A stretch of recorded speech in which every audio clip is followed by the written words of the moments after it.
আছো তোমরা সবাই? আশা করি ভালো আছো, আমিও ভালো আছি। তো প্রথমে ভিডিওটা শুরু করি। আমি কে, আমার পরিচয়। আমার নাম ঈশা, আমি থাকি বেলঘড়িয়া। হয়তো তোমরা কেউই আমাকে চেনো না। আমি 1 বছর ধরে ইউটিউবে শর্ট ভিডিও আপলোড করছি, কিন্তু এখনও পর্যন্ত কোনো লং ভিডিও আমি আপলোড করিনি। একটা আমাদের মিউজিক ভিডিও আপলোড হয়েছিল, তারপরে আর কোনো রকম লং ভিডিও আমরা আপলোড করিনি। তো আমি রিসেন্ট ঘুরতে এসেছি নবদ্বীপ ধামে, যেটা তোমাদের সবার কাছে পরিচিত, খুবই একটা পবিত্র স্থান। তো সেই জায়গায় আমি ঘুরতে এসে আমরা একটু পরেই বেরোবো হচ্ছে নবদ্বীপ ধামের যে পুণ্য তীর্থস্থানগুলো রয়েছে সেগুলো ঘুরে দেখার জন্য। তো সেগুলোই আমি আজকে এই ভিডিওর মধ্যে দিয়ে তোমাদের কাছে তুলে ধরবো। আরেকটা কথা বলে রাখি, এটা কিন্তু কোনো ট্রাভেল ব্লগ নয়, আমার চ্যানেলটা ডেলি লাইফ বেসিস ব্লগ। আমি ডেলি লাইফে কিছু ভিডিও শর্টসের আকারে তুলে ধরি। যেটা বললাম যে লং ভিডিও আমি এখনও তৈরি করি না, এটা হয়তো আমার ফার্স্ট ভিডিও আপলোড করা হবে। তো অবশ্যই একটু ভালোবাসা দেবে তোমরা সবাই, এই আশা নিয়ে ইউটিউবে নেমেছি। তো দেখা হচ্ছে একেবারে রেডি হওয়ার পর রাস্তায় গিয়ে। তো বেরিয়ে পড়েছি রেডি হয়ে। আমার পাশে যে বসে রয়েছে সে কিন্তু আমার দিদা হয় সম্পর্কে, আর এই হচ্ছে আমার মা আর দিদা। সঙ্গে কিন্তু আমাদের গপু আছে, এই যে দিদার কাছে। গপুকে নিয়েই কিন্তু আমরা তীর্থস্থানে ঘুরতে যাচ্ছি। ওকে না নিয়ে গেলে হয়, ওরও তো ঘুরতে ইচ্ছা করে না। এই যে দিদা এখন বুঝতে পারছে না যে কোন দিক করে রাখলে গপু ভালো করে রাস্তা দেখতে পারবে, এই নিয়ে খুবই চিন্তিত। এই যে আমাদের গপু সোনা, এই যে এটা কিন্তু আমার গপু সোনা, ঠিক আছে। তো প্রথমে একটা টোটো বুক করে নিয়েছি 4 জনের জন্য। ওই 500 টাকা মতো নিয়েছে। পুরোটাই ঘুরে দেখাবে নবদ্বীপ ধাম।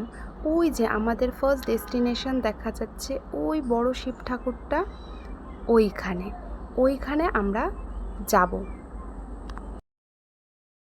এটার নাম কিন্তু গৌরাঙ্গ বিহার। দিদার মা কিন্তু আগেই পৌঁছে গেছে, গিয়ে এই যে শিব ঠাকুরটাকে নমস্কার করছে। তো চলো এখন চারপাশটা ঘুরে দেখা যাক। সবাই ফটো তুলছে এখানে, ঠিক আছে। চলো ঘুরে দেখা যাক।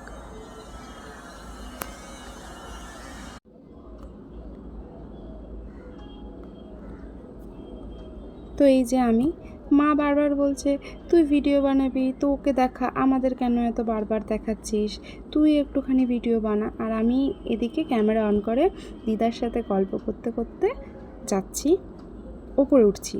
ওই শিব ঠাকুরটার কাছে যেতে গেলে সিঁড়ি বেয়ে আমাদের ওপরে উঠতে হবে, ঠিক আছে।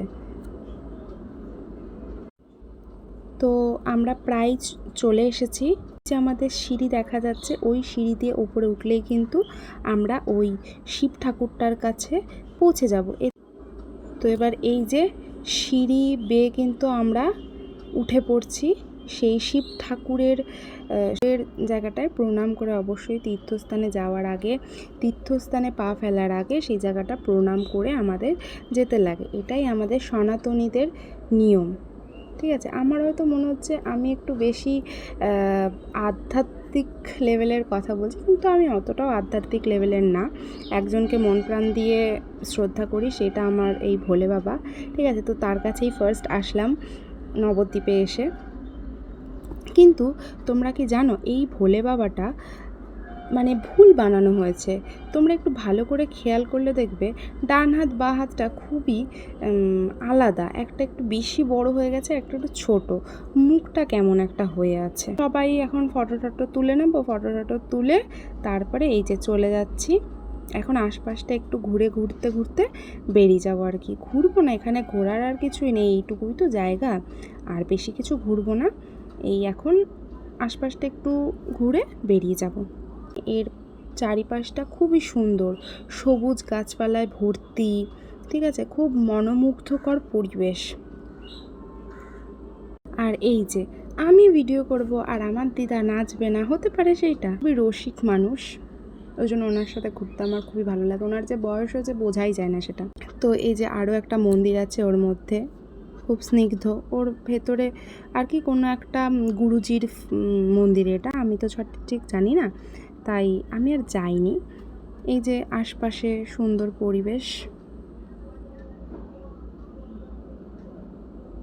আর এই যে আমাদের নন্দী মহারাজ। শিব ঠাকুর থাকবে আর আমাদের নন্দী মহারাজ থাকবে না, হতে পারে? দেখো কত সুন্দর ফুল গাছ লাগিয়েছে, আবার পরীরাও রয়েছে, ঠিক আছে। খুব এক কথায় খুব সুন্দর করে সাজানো, জায়গাটা খুব সুন্দর করে সাজানো।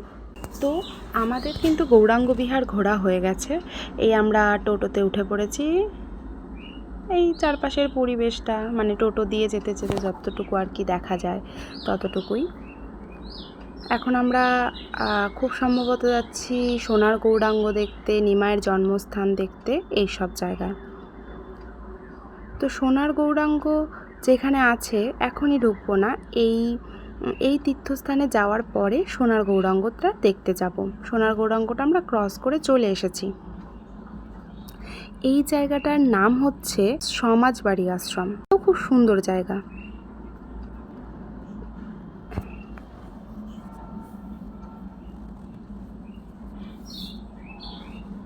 এখানে এসেই সব থেকে মানে মূল্যবান জিনিসটা কিন্তু আমি করে নিলাম যে তিলক পরে নিলাম। মহাপ্রভুর দেশে ঘুরবো অথচ তিলক পরবো না, সেটা কি হতে পারে? আর এটা কিন্তু আমার ফার্স্ট তিলক পরা। তারপরে এই যে আমার মাও তিলক পরছে, দিদারাও তিলক পরেছে। তো এখন ঢুকবো আমরা হচ্ছে সমাজবাড়ি আশ্রমে। সমাজবাড়ি আশ্রমে জায়গাটা খুব পরিষ্কার পরিচ্ছন্ন এবং অবশ্যই পবিত্র স্থান, যেহেতু মহাপ্রভুর দেশ, এখানে বন জঙ্গল রাস্তাঘাট সবই পবিত্র স্থান। আর এই যে আমাদের রাধাকৃষ্ণ, মহাপ্রভুর দেশে রাধাকৃষ্ণ থাকবে না, এটা হতে পারে? রাম, সীতা, রাধাকৃষ্ণ, লক্ষ্মীনারায়ণ সবারই বসবাস এই দেশে।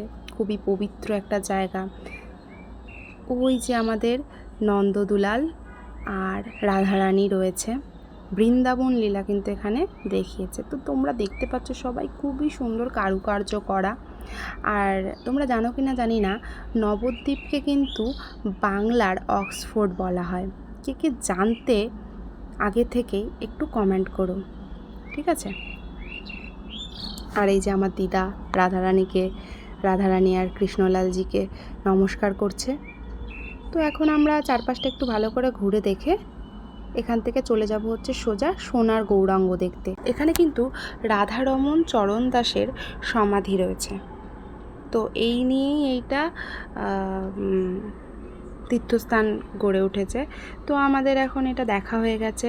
এর পাশেই রয়েছে আমার প্রাণের নাথ, না শ্রীকৃষ্ণ না, আমার প্রাণের নাথ মহাদেব, তারই বসবাস। অবশ্যই যেখানে কৃষ্ণ থাকবে সেখানে তো ভোলে বাবা থাকবেই, কারণ ওনারা তো দুজন পরম সখা, প্রিয় সখা, শ্রীকৃষ্ণের প্রিয় সখা। তো তার মন্দির তো রাখতেই লাগবে শ্রীকৃষ্ণের মন্দিরের জায়গায়। তো সেখানেই আমরা যাচ্ছি। এটা হচ্ছে গোপেশ্বর মহাদেবের বিভিন্ন নামের মধ্যে তার আরেকটা নাম হচ্ছে গোপেশ্বর। আর এটা অখণ্ড প্রদীপ, যেটা সারা বছর কয়েক যুগ ধরে চলতে থাকবে, তার জন্য কিন্তু করা। আর এই যে সবাই প্রণাম পর্ব সেরে নিচ্ছে। আর হ্যাঁ, আমিও প্রণাম করেছিলাম, কিন্তু দেখা যাচ্ছে না, এটাই যা। তো এখন চলো আস্তে আস্তে করে গুটি গুটি পায়ে চলে যাওয়া যাক। আর হ্যাঁ, সমাজবাড়ি থেকে যখন বেরিয়ে আমরা সোনার গৌরাঙ্গ দেখতে যাচ্ছিলাম, সমাজবাড়ির দেওয়ালের গা দিয়ে কিন্তু সুন্দর সুন্দর রাধা গোবিন্দর চিত্র আটকানো ছিল। খুবই মনোমুগ্ধকর একটা দৃশ্য, দেখে খুবই ভালো লাগলো। এখন যাচ্ছি হচ্ছে দিদার সাথে কথা বলতে বলতে সোনার গৌরাঙ্গ দেখতে। দিদা মাকে জিজ্ঞেস করছি যে মা বলো তো এখন আমরা কোথায় যাচ্ছি? বহু প্রতীক্ষিত দর্শন করার জন্য। কিসের দর্শন? সোনার গৌরাঙ্গ। গৌরাঙ্গ যদি মাটিরও হয় সেটাও কিন্তু সোনার। জয় নিতাই। দিদা বলছে জয় রাধে রাধে রাধে রাধে রাধে বলেই আমাদের মহাপ্রভুর দেশে ঘুরতে লাগবে, এটা স্বাভাবিক। তো আমরা এখন চলে এসেছি সোনার গৌরাঙ্গর কাছে। কিন্তু এখানে দুঃখের বিষয় এই যে তোমরা খুব ভালো করে দেখতে পাচ্ছ যে সোনার গৌরাঙ্গ মন্দির, কিন্তু এখানে দুঃখের বিষয় হচ্ছে যে ফটো তোলা নিষেধ। বাইরেই লেখা আছে এখানে একদমই স্ট্রিক্টলি বারণ করা। তাই জন্য আমি আর কোনো ফটো ভিডিও করিনি, একেবারে বেরিয়ে নতুন করে আবার শুরু করলাম। আর আমার কিন্তু এই তিলক চন্দন পরে খুবই ভালো লাগছে। আমি একটা কাঠের মালা খুব মিস করছিলাম কাঠের মালাকে। একটা কাঠের মালা পরলে খুবই ভালো হতো। আমার কাছে কিন্তু কাঠের মালা ছিল, কিন্তু তাও আমি নিয়ে আসতে ভুলে গেছি। এটা হচ্ছে বড় কথা। আর এটা হচ্ছে জগাই মাদাই উদ্ধার মন্দির। আমরা সোনার গৌরাঙ্গ দেখে কিন্তু একেবারে সোজা চলে এসেছিলাম জগাই মাদাই উদ্ধার মন্দিরে। তো এখানে বিশেষ কিছু দেখারও নেই, আর তখন মন্দির কিন্তু বন্ধ ছিল, সেই কারণে আমাদের বেরিয়ে আসতে হলো। এখন যাব আমরা হচ্ছে গুপ্ত বৃন্দাবন দেখতে। এখন সোজা টোটোতে উঠে গুপ্ত বৃন্দাবনের কাছে চলে যাব। তো আমরা কিন্তু গুপ্ত বৃন্দাবনের উদ্দেশ্যে রওনা দিয়েছি। টোটো কিন্তু ধীর গতিতে চলা শুরু করেছে। আর এইদিকে কিন্তু মহাশ্মশান, তাই জন্য কোটগুলো দেখতে পেলে নবদ্বীপ মহাশ্মশান যেটা, সেটাই রয়েছে এইখানে।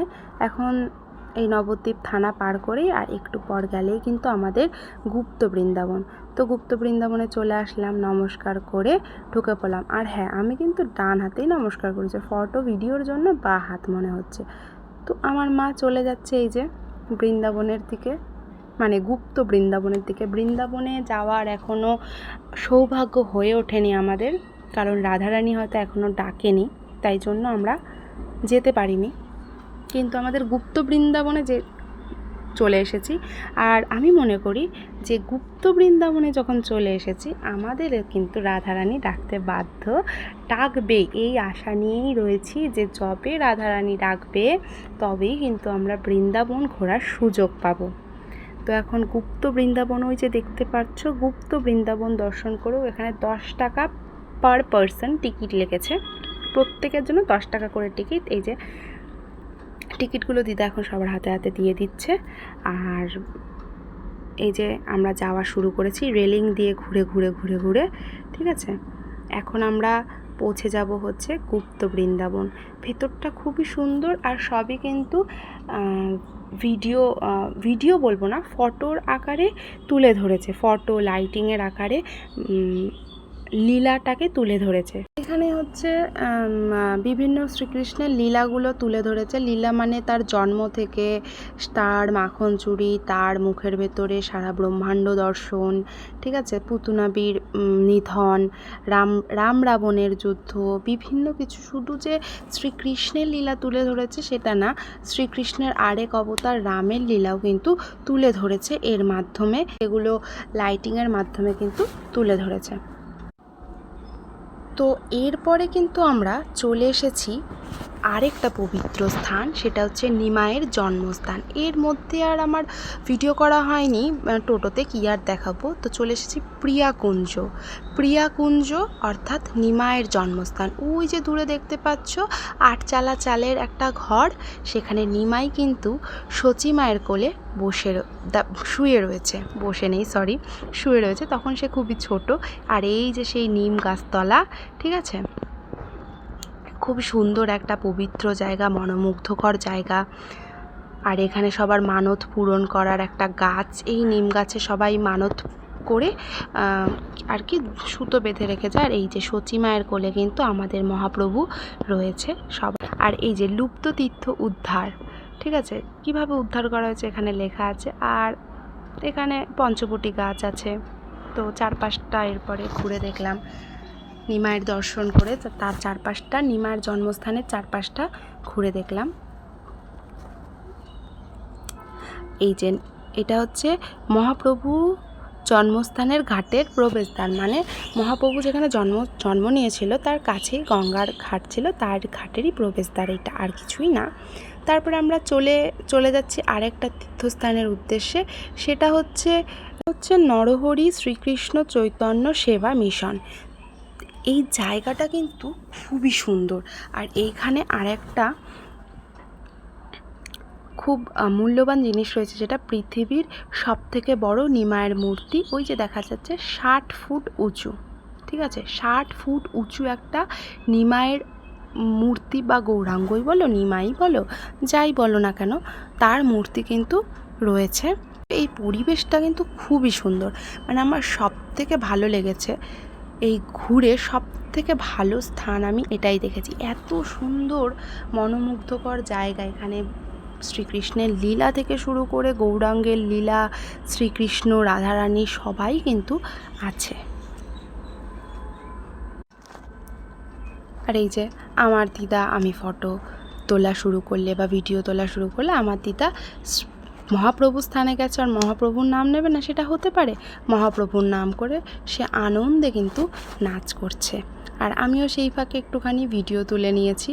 আর ওই যে পেছনে দেখতে পাচ্ছ আমাদের গোপাল নন্দগোপাল আর কি, নন্দরাজের গোপাল নন্দলাল বসে রয়েছে। তারপরেই কিন্তু আমরা চলে গেছি এই জায়গাটা ঘুরে, তারপরেই আমরা চলে গেছি পোড়ামাতলা। ঠিক আছে, নবদ্বীপের এটাও একটা খুব নামকরা পবিত্র স্থান পোড়ামাতলা। এখানে আমি যতদূর দেখলাম যে কোনো মূর্তি নেই, এখানে ঘট, একটা কলসির মতো একটা ঘট বসিয়ে ওই ঘরটাকেই পুজো করা হয়। তো মা দিদারা বললো যে ঘরটাই ঠাকুর, ওটাই নমস্কার করলাম আর চারপাশটা ঘুরে দেখলাম, খুব ভালো লাগলো। এখানটা একটু ভিড় ছিল অন্য জায়গার তুলনায়। তোর জায়গা এটাও খুব সুন্দর জায়গা। এই যে সবাই মানত করে দড়ি ঠড়ি ঝুলিয়ে গেছে, দড়ি ঠড়ি বেঁধে গেছে।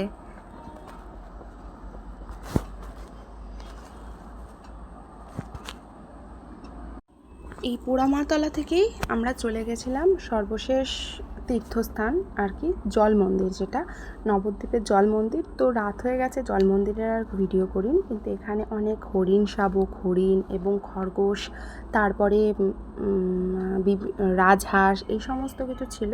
ছোট্ট চিড়িয়াখানা বলবো না, এদের মানে এই কটা পশুই ছিল আর কি। ওই পশুদেরই একটু ভিডিও করলাম, ভিডিও করে আর কি আজকের যাত্রাপথ আমরা শেষ করলাম। রাধে রাধে।